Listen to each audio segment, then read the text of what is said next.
नमस्कार छात्रों, आप सभी का अनूप फ्यूचर क्लासेस में हार्दिक स्वागत, अभिनंदन, वंदन है। स्टूडेंट्स, आज की क्लास में हम बात करेंगे क्लास 12th बायोलॉजी के प्रथम चैप्टर की।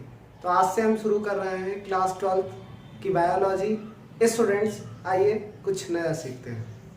सर्वप्रथम आप सभी को पता होना चाहिए कि कोशिका किसी भी जीवधार के निर्माण की सबसे सूक्ष्म इकाई होती है।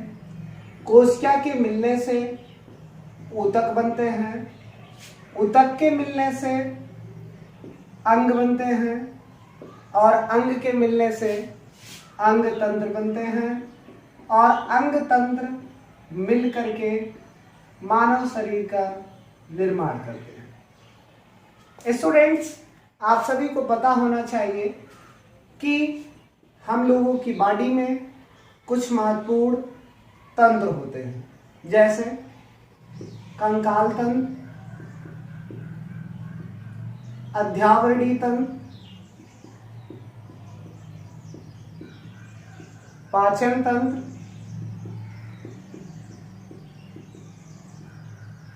श्वसन तंत्र, परिसंचरण तंत्र,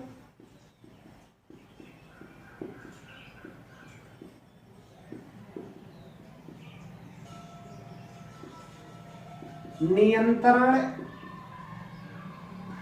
एवं समन्वय,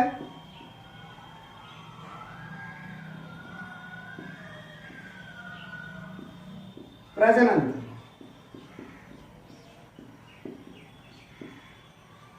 स्टूडेंट्स, क्लास 12th की बायोलॉजी में सर्वप्रथम चीजें प्रजनन तंत्र से शुरू होती है, क्योंकि हमने ऊपर के जितने भी ये तंत्र हैं उसको पिछली कक्षा में हम लोगों ने पढ़ा है। मैं उसको अगली कक्षा में भी एक एक करके एक्सप्लेन करूंगा। आज की क्लास में हम बात कर रहे हैं प्रजनन तंत्र की। प्रजनन, सबसे पहली बात होती है जनन। जनन किसे कहते हैं आप लोगों को बता दें। जनन किसी भी जीव के एक महत्वपूर्ण लक्षण है। जनन के माध्यम से जीव अपने समान संतान पैदा करने की क्षमता रखता है। जनन जीवधारियों का एक महत्वपूर्ण लक्षण है, जिसमें जीव अपने समान संतान पैदा करने की क्षमता रखता है। इस धरती पर जितने भी जीव हैं, गाय, भैंस, कुत्ता, बिल्ली, शेर, बाघ, जितने भी जीव हैं, वो सारे के सारे जीव अपने जैसे संतान उत्पन्न करने की क्षमता रखते हैं। बच्चों, जनन का प्रमुख उद्देश्य इस पृथ्वी पर अपनी पीढ़ी को बनाए रखना है। जनन का प्रमुख उद्देश्य इस धरती पर अपनी पीढ़ी को बनाए रखना है, क्योंकि जनन ही एक ऐसा माध्यम है जिसमें एक जीव अपने समान एक छोटा जीव उत्पन्न करता है, जो समय के साथ साथ वृद्धि करता है और फिर से वह जनन योग्य हो जाता है, जनन करता है और फिर वह मृत्यु को प्राप्त करता है। स्टूडेंट्स, जनन एक महत्वपूर्ण लक्षण है, मैंने आप लोगों को बताया। आपको सबसे पहले ये बता दें कि जनन सजीवों में होने वाला एक महत्वपूर्ण लक्षण है। सजीवों में मैंने कल आप लोगों को बताया था कि जो सजीव होते हैं उसकी परिभाषा क्या होती है। हमने कहा कि पृथ्वी पर मौजूद वे सभी जो भोजन की तलाश में यहाँ वहाँ गमन करते हो, वृद्धि करते हो, प्रजनन करते हो, ये इंपॉर्टेंट है, प्रजनन करते हो, वो सजीव है। तो आपको मैं बता दूं कि जो सजीव होते हैं उनका एक निश्चित जीवन काल होता है। जीवन काल होता है। इस पृथ्वी पर जितने भी जीव हैं सबका एक निश्चित जीवन काल होता है। तो आपको मैं सबसे पहले बता दूं कि किसी भी जीव के जन्म से मृत्यु तक के समय को हम उस जीव का जीवन काल कहते हैं। जन्म से मृत्यु तक के जो समय होते हैं उसे हम जीव का जीवन काल कहते हैं। इंपॉर्टेंट है कि जनन जीवधारियों का एक महत्वपूर्ण लक्षण है, जिसमें जीव अपने समान संतान उत्पन्न करता है, और जीवन काल जन्म से मृत्यु तक के समय अवकाश को उस जीव का जीवन काल कहा जाता है। अलग अलग जीवों का एक अलग अलग जीवन काल होता है। गाय का, भैंस का, कुत्ते का, बिल्ली का, सारे जीवों का एक अलग अलग जीवन काल होता है। मैं आपको बता दूं, जैसे मच्छर का एक अपना जीवन काल है, गाय भैंस का एक अपना जीवन काल है, मानव का एक अपना जीवन काल है। गाय 25 साल, तोता 140 साल, कछुआ 200 साल, आदमी 60 साल, ऐसे हर जीव का एक अपना निश्चित जीवन काल होता है। तो किसी भी जीव के जन्म से मृत्यु तक का समय उस जीव का जीवन काल कहलाता है। जीव अपने जीवन काल में कुछ सामान्य सी क्रियाएं प्रदर्शित करती हैं और उसे हम आपको बताना चाहेंगे। कोई भी जीव जब पैदा होता है और मर जाता है, उसके बीच का ये जो टाइम है वही उस जीव का जीवन काल है। तो हमने बताया कि हम जन्म लेते हैं और मर जाते हैं। जैसे किसी एक निश्चित स्टेशन से हम अपनी यात्रा क्या करते हैं, शुरू करते हैं और एक स्टेशन पर हमारी यात्रा खत्म हो जाती है। वैसे ये जो जीव होते हैं, कोई भी जीव हो, वो भी जन्म लेते हैं और मर जाते हैं। तो आपको मैं बता दूं, इसके बीच में जैसे आप यात्रा शुरू करते हैं तो बीच में जगह जगह स्टेशन पड़ते हैं, वैसे ही हमारे भी जीवन में जगह जगह थोड़े थोड़े स्टेशन हैं। आपको मैं बता दूं, पहला जब बच्चा पैदा होता है तब उसको हम कहते हैं, उस अवस्था को शैशवावस्था। शैशवावस्था 0 से 5 साल की जो उम्र होगी वह उस बच्चे की शैशवावस्था कही जाएगी। उसके आगे का जो स्टेशन होता है उसको हम कहते हैं बाल्यावस्था।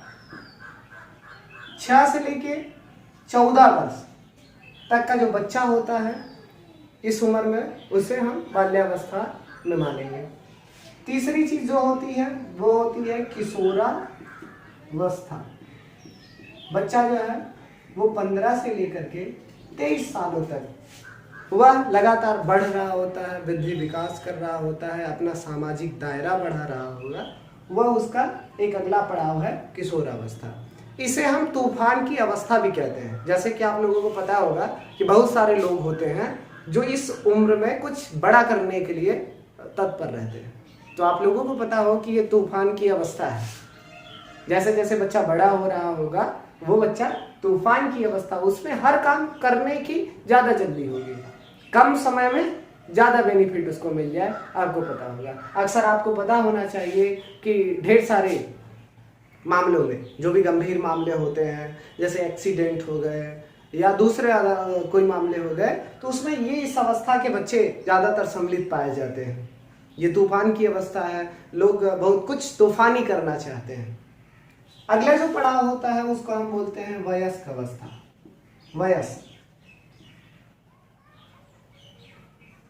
तो वयस्क एक ऐसी अवस्था होती है जिसमें व्यक्ति समझदार हो जाता है। सरोजिनी नायडू ने अपनी एक कविता में कहा था कि जब हम बड़े हो जाते हैं तो एक न्यायाधीश के जैसा काम करने लगते हैं। जैसे न्यायाधीश सही और गलत में फर्क करता है, वैसे जब हम बड़े हो जाते हैं तब हम आप क्या करते हैं, हम आप एक न्यायाधीश की तरह काम करने लगते हैं कि ये सही है, ये गलत है, ये सही है, ये गलत है, कुछ इस तरीके से। अगली जो अवस्था होती है वो वृद्धावस्था। वृद्धावस्था ये अवस्था शैशवावस्था और बाल्यावस्था के लगभग होती है। मेरे कहने का मतलब, जैसे शैशवावस्था में ये बच्चा खुद से चल नहीं पाता, धीरे धीरे चलना सीखता है, किसी की मदद चाहिए उसको खाने के लिए, पीने के लिए, चलने के लिए, दौड़ने के लिए, गिर जाता है, उठाना पड़ता है। वैसे ये वृद्धावस्था भी एक ऐसी अवस्था है कि इसमें जो होता है कि समय के साथ साथ व्यक्ति के जो शरीर होते हैं, उसके जो अंग होते हैं वो कमज़ोर हो जाते हैं। जब उसके अंग कमज़ोर हो जाते हैं तो फिर क्या करना रहेगा, उसको हमारी ज़रूरत पड़ती है, सहयोग की ज़रूरत पड़ती है, उसको खाने के लिए, पीने के लिए। उसके दांत कमज़ोर हो जाते हैं, हड्डियाँ कमज़ोर हो जाती हैं। तो आप देखते होंगे कि बूढ़े लोग जो है ज़्यादा उनको देखभाल की आवश्यकता होती है। वृद्धावस्था में जो बड़े बूढ़े होते हैं उनको ज़्यादा देखभाल की अवस्था होती है। जैसे शैशवावस्था में छोटे बच्चों के देखभाल की अवस्था होती थी, छोटे बच्चों को हम ज़्यादा देखभाल करते थे, टाइम पे खाना, पानी इत्यादि। वैसे वृद्धावस्था में व्यक्ति को भी हमें ज़्यादा ध्यान में रखना चाहिए। और लास्ट में हमारी क्या आ जाती है, मृत्यु, डेथ हो जाती है। तो मैंने कहा कि कोई भी जीव हो वो जन्म लेता है और मर जाता है। जन्म लेना और मर जाना, इसके बीच में वो विभिन्न अवस्थाओं से गुजरता है। मतलब किसी भी चीज का एक बार पहले विकास होगा और फिर पतन होगा, और जिंदगी में चीजें जो होती हैं वो कठिनाई पूर्वक चलती रहती है। कोई भी चीज यहाँ से शुरू होगी, पहले एक दिन अपनी चरम ऊंचाई तक जाएगी और उसके बाद फिर वो अपने पतन की ओर चली जाएगी। कोई भी चीज आप देख लीजिए, कोई भी जीव देख लीजिए, उसके चर्चे एक बार बहुत होते हैं, फिर धीरे धीरे धीरे धीरे वो कहीं खो से जाते हैं। तो ठीक उसी अवस्था में स्टूडेंट्स हमारा जीवन काल होता है। हमारे जीवन काल में भी ढेर सारी परेशानियां आती हैं और उन परेशानियों को पार करते करते करते करते जिंदगी बीत जाती है। तो आपको पता चला कि कोई भी जीव हो, उसके जन्म से मृत्यु तक के समय अवकाश को उस जीव का जीवन काल कहा जाता है। स्टूडेंट्स, आज की क्लास में हमने सीखा कि हम लोगों की बॉडी में इम्पॉर्टेंट तंत्र कौन कौन से हैं, महत्वपूर्ण सिस्टम कौन कौन से हैं। तो आपने जाना कंकाल तंत्र, अध्यावरी तंत्र, पाचन तंत्र, श्वसन तंत्र, परिसंचरण तंत्र, नियंत्रण तंत्र, नियंत्रण एवं समन्वय और प्रजनन। फिर हमने आप लोगों को बताया कि प्रजनन का एक मुख्य टॉपिक है जनन। जनन जीवधारियों का एक महत्वपूर्ण लक्षण है जिसमें जीव अपने समान संतान उत्पन्न करता है। तो सजीवों में ये क्रिया विधि होती है, निर्जीव अपने जैसा संतान नहीं पैदा कर सकते, केवल सजीव कर सकते हैं। इसलिए हमने बताया कि सजीवों की महत्वपूर्ण क्रिया है। साथ ही जिस धरती पर जितने भी जीव हैं उनका एक निश्चित जीवन काल होता है। किसी भी जीव के जन्म से मृत्यु तक के समय अवकाश को उस जीव का जीवन काल कहा जाता है। जीव अपने जीवन काल में विभिन्न पड़ाव से, विभिन्न अवस्थाओं से गुजरता है। जैसे मानव जन्म लेता है, फिर शैशवावस्था में रहता है, फिर बाल्यावस्था में रहता है, फिर किशोरावस्था में रहता है, फिर वृद्धावस्था में रहता है, फिर एक दिन उसकी मृत्यु हो जाती है। तो मैंने आपको बताया कि किसी भी चीज का पहले एक बार पूरा विकास होगा और फिर वह पतन की ओर बढ़ चलेगी। इस दुनिया में कोई भी ऐसी चीज नहीं कि जिसका अंत न हो, सारी चीजों का अंत निश्चित है। तो वैसे जीवन का भी अंत निश्चित है। तो आज की क्लास में बस इतना ही। किसी भी प्रकार की जानकारी के लिए कमेंट करें, शेयर करें, सब्सक्राइब करें। धन्यवाद।